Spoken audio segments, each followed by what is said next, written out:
आइए, आपका Poonia pharmacy coaching के अंदर स्वागत है। और आगे बढ़ने से पहले मैं आपको बता दूं, कोई भी आपको डाउट हो तो ये जो व्हाट्सएप नंबर है इसको सेव कर लें और यहाँ अपनी जानकारी आप ले सकते हैं। अब मैं कुछ इम्पोर्टेंट क्वेश्चन बात कर रहा हूँ सेंसरी ऑर्गन और नोज़ के बारे में। और क्वेश्चन नंबर 1 लेते हैं कि which cranial nerve responsible for smell sensation. तो स्मेल सेंसेशन के लिए कौन सा क्रेनियल नर्व रिस्पॉन्सिबल होता है? तो आपको बता दूं, हमारी जो नोज़ है और हमारी नाक एक ही होती है याद करने के लिए। तो जो फर्स्ट क्रेनियल नर्व है ये हमारी नोज़ से जुड़ा हुआ है और ये स्मेल सेंसेशन के लिए रिस्पॉन्सिबल होता है। तो इसका आंसर क्या है? ए। इसके बाद में आते हैं क्वेश्चन नंबर 2 के ऊपर। और क्वेश्चन नंबर 2 में आपसे डिस्कशन हुआ है कि nasal mucosa is lined with, हमारी नाक के अंदर, हमारी नोज़ के अंदर की तरफ जो म्यूकोसा है वो उसके ऊपर कौन से टिश्यू की लाइनिंग होती है? तो इसका आंसर डी है, वहाँ सीलिया होती हैं। सीलिया ये छोटे छोटे हेयर लाइक सेल होती हैं जो मूवमेंट करती हैं। इसके अलावा pseudo stratified columnar epithelial cell. तो ये आपके नेज़ल म्यूकोसा के अंदर की तरफ ciliated columnar epithelial cell, pseudo stratified, इनकी लाइनिंग जो है वो होती है। इसके बाद में क्वेश्चन नंबर 3 में आ जाइए। क्वेश्चन नंबर 3 में आपसे पूछा है रोल ऑफ नोज़ इज़, हमारी नोज़ का क्या रोल है? तो देखो, स्मेल सेंसेशन ये नोज़ का रोल है। इसके बाद में वार्मिंग, गर्म करना, and humidification of inhaled air, जो हवा हम सांस के थ्रू लेते हैं उसको गर्म करेगी और उसका ह्यूमिडिफिकेशन जो है ये भी करती है। इसके अलावा फिल्ट्रेशन ऑफ इनहेल्ड एयर, जो हवा हम सांस के थ्रू अंदर लेते हैं, हमारी नाक और हमारे नोज़ के अंदर जो नॉस्ट्रिल होते हैं इसमें जो हेयर होते हैं और इसकी जो वाल होती हैं इस इनहेल्ड एयर को फिल्टर भी करती हैं। तो इसका करेक्ट आंसर क्या है? डी, चौथा, ऑल ऑफ दी अबव। अब इसके बाद आ जाइए, क्वेश्चन नंबर क्या है? 4। Which type of receptor are present in nasal mucosa, हमारी नाक की म्यूकोसा के अंदर कौन से रिसेप्टर हैं? तो आपको बोलना है कीमो रिसेप्टर, क्योंकि नेज़ल म्यूकोसा के अंदर कीमो रिसेप्टर होंगे जो हमें किसके बारे में इंफॉर्मेशन देंगे? स्मेल क्या है? सेंसेशन। तो नाक के अंदर तो कोई भी ऐसा सब्सटेंस, घर में खाना बनता है, कोई केमिकल है, उसका जो वोलेटाइल चीज़ है वो हमारी नोज़ में जाएंगी और हमारी नोज़ के अंदर जो कीमो रिसेप्टर एक्टिवेट होंगे। और फिर 1 नंबर का जो नर्व है जिसका नाम ऑल्फैक्टरी नर्व होता है, जो क्या है? स्मेल सेंसेशन का काम करेगा। ये 1 नंबर का नर्व क्या है? That is olfactory. ये फर्स्ट क्रेनियल नर्व होता है जिसका काम है स्मेल सेंसेशन। इसके बाद आ जाइए, क्वेश्चन नंबर क्या है? 5 में। और क्वेश्चन नंबर 5 में है tip of nose is primarily composed of, हमारी नोज़ की जो टिप है इसमें प्राइमरली क्या होता है? तो इसका आंसर है ए, हाइलिन कार्टिलेज। इसके अंदर क्या प्रेजेंट होंगी? हाइलिन कार्टिलेज जो है वो। तो हमारी नोज़ की जो टिप है उसमें क्या प्रेजेंट होंगी? हाइलिन कार्टिलेज जो है ये प्रेजेंट होंगी। तो आंसर ए। इसके बाद चलते हैं, नेक्स्ट क्वेश्चन नंबर क्या है? तो ये इसके बाद में इन क्वेश्चन की आंसर की आ गई है। बाकी मैंने आपको जानकारी दी है। साथ ही साथ अब हम बात करते हैं नेक्स्ट सेंसरी ऑर्गन है टंग के बारे में। और टंग के अंदर क्वेश्चन नंबर 1 लेते हैं, which type of tongue papillae is responsible for bitter taste, क्योंकि टंग का काम है, जीभ का काम है टेस्ट सेंसेशन। और ये बोल रहा है कि which type of tongue papillae responsible for bitter taste, कड़वे टेस्ट के लिए कौन सी पेपिली रिस्पॉन्सिबल होती हैं?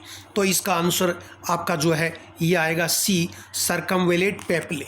जैसे मैं कहूँ कि ये आपकी टंग है, टंग पीछे की साइड में आपके हायोइड बोन के साथ जुड़ी होती है और यहाँ ऐसे उल्टा वी जैसा इस तरह से यहाँ कुछ पेपिली होती हैं और ये जो पेपिली हैं इनका नाम है सर्कम वेलेट पैपिली, और यहाँ जीभ के पीछे की साइड में बीटा टेस्ट मिलता है।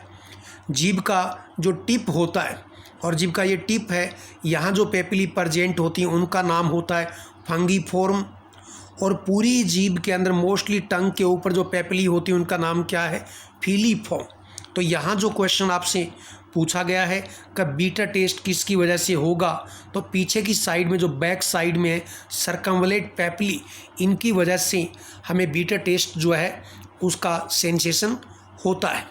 इसके बाद में क्वेश्चन नंबर 2 जो हम डिस्कस कर रहे थे कि in back side of mouth tongue is attached with the bone, हमारे माउथ के बैक साइड में टंग जो है कौन सी बोन से जुड़ी है, तो आप बोलेंगे हायोड बोन।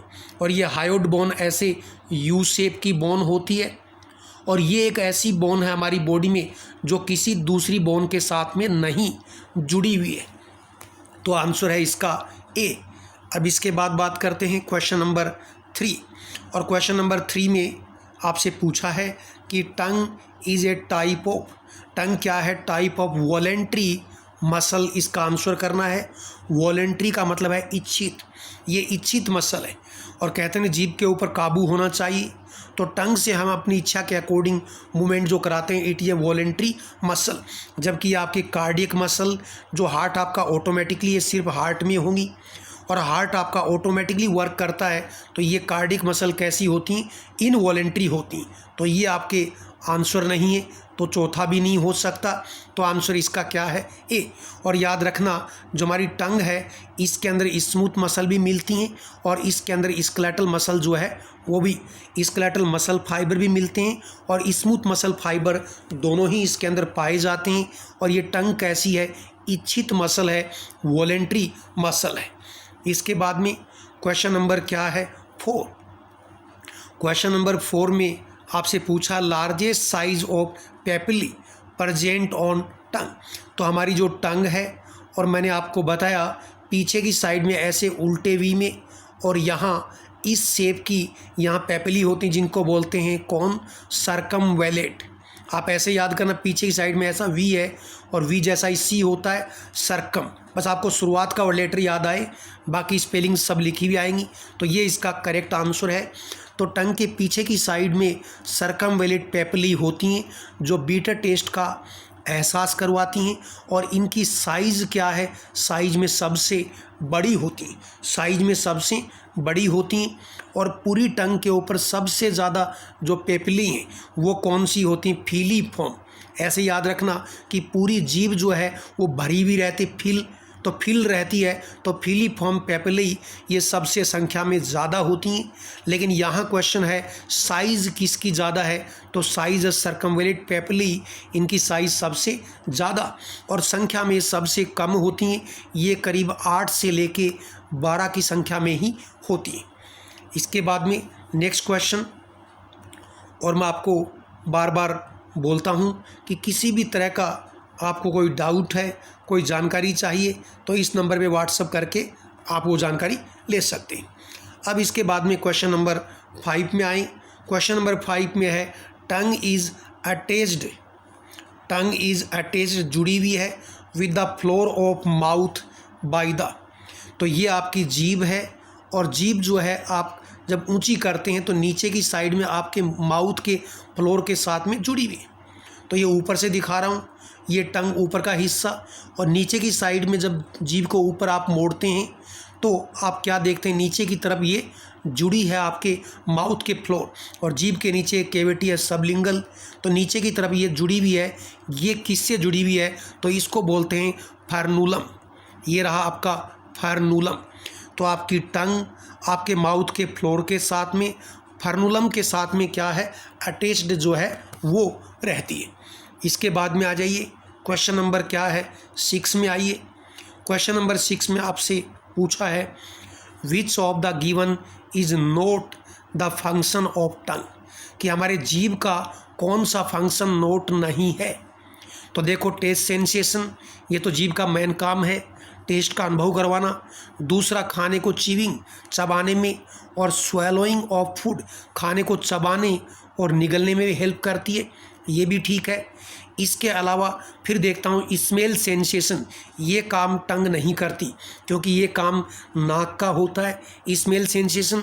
और क्वेश्चन पूछा note the function of tongue, तो इसका आंसर क्या है सी, ये टंग का फंक्शन नहीं है। इसके अलावा फैसिलिटेट स्पीच, तो बोलने के अंदर हमारी जीभ काम में आती है। यदि आपकी जीभ पकड़ ले, जैसे मैं आपसे बात कर रहा हूँ और यदि मेरी जीभ पकड़ ले तो जो आवाज़ है वो क्या होगी, वो ऐसी आवाज़ आएगी। तो इसलिए टंग का काम स्पीच फैसिलिटेट करने का भी है, खाने को निगलने और चबाने के अंदर भी है, टेस्ट सेंसेशन के अंदर भी है। तो किसके अंदर नहीं है नोट फंक्शन, तो क्या है स्मेल सेंसेशन, आंसर इज सी।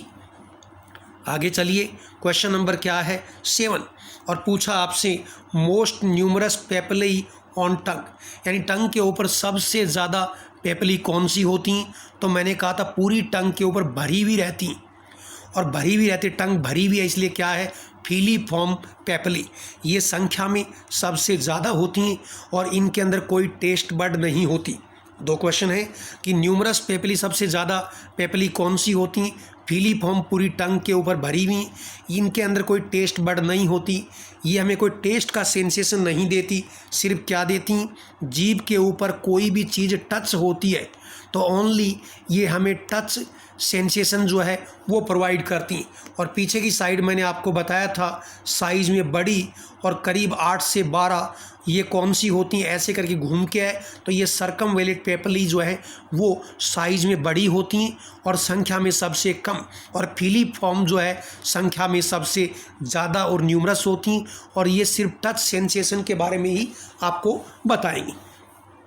अब इसके बाद आ जाइए क्वेश्चन नंबर 8 के अंदर, और जब मैं बार बार आपसे बोल रहा हूँ कि नंबर ऑफ सर्कमवेलेट पेपिllae इज़, तो टंग के अंदर सबसे बड़ी साइज़ की पेपिllae साइज़ में बड़ी बड़ी होती हैं, और ये सर्कमवेलेट जो पीछे की साइड में आपको बीटा टेस्ट का एहसास करवाती हैं और संख्या में सबसे कम होती हैं, कितनी, तो ये रहा 8 से 12। इसके बाद में नेक्स्ट क्वेश्चन में आपसे पूछा है glossitis is the inflammation of, तो वैसे देखो ग्लोसाइटिस जिस चीज़ के लास्ट में, यह आपको यह हमेशा याद रखना है, किसी भी चीज़ के लास्ट में ITIS लग जाए तो इसका मतलब इन्फ्लामेशन होता है, इतना अंडरस्टूड है। अब ग्लोसाइटिस जो है वो किसका इन्फ्लामेशन है, चैप्टरी टंग का है, तो यहाँ तो आसान है, ये इन्फ्लामेशन ऑफ क्या है टंग। उसके बाद में क्वेश्चन नंबर 10, और क्वेश्चन नंबर 10 में आपसे पूछा है which type of papillae do not contain taste bud, तो मैंने क्या बताया था कि हमारी जो टंग है उसके ऊपर सबसे ज़्यादा जो पेपिllae और पूरी टंग के ऊपर भरी हुई रहती वो कौन सी थी, फीलीफॉर्म, और ये सब हमें टच सेंसेशन के बारे में, जीभ पे कोई खाना या कोई चीज़ रखेंगे उसके बारे में सिर्फ एहसास करवाती, कोई टेस्ट सेंसेशन जो है वो नहीं देती। तो इसका आंसर क्या है, do not contain taste buds, तो इसका आंसर होगा फीलीफॉर्म पेपिllae। मैं देखता हूँ नीचे की तरफ ऑप्शन होगा, तो ये आपका फीलीफॉर्म पेपिllae, ये आपका इसका क्या है करेक्ट आंसर है। और लास्टली तो ये फीलीफॉर्म पेपिllae इसका करेक्ट आंसर है आपकी आंसर की। तो इसी के साथ ही आपको बहुत बहुत धन्यवाद, और किसी भी तरह का कोई कन्फ्यूज़न है किसी भी क्वेश्चन के अंदर तो मैं बार बार आपको कह रहा हूँ कि इस नंबर को आप सेव कर लीजिए, और कोई भी जानकारी आपको चाहिए पढ़ने से संबंधित, फार्मासिस्ट प्रिपरेशन या फार्मेसी की कोई भी कॉम्पिटिटिव एग्ज़ाम, फार्मेसी की कोई भी कॉम्पिटिटिव एग्ज़ाम, किसी भी तरह का एग्ज़ाम हो, चाहे वो प्री PhD एग्ज़ाम हो, चाहे किसी भी तरह का एग्ज़ाम हो, आप इस नंबर के ऊपर कांटेक्ट और यहाँ कांटेक्ट कर सकते हैं। इसी के साथ ही आपको बहुत बहुत धन्यवाद।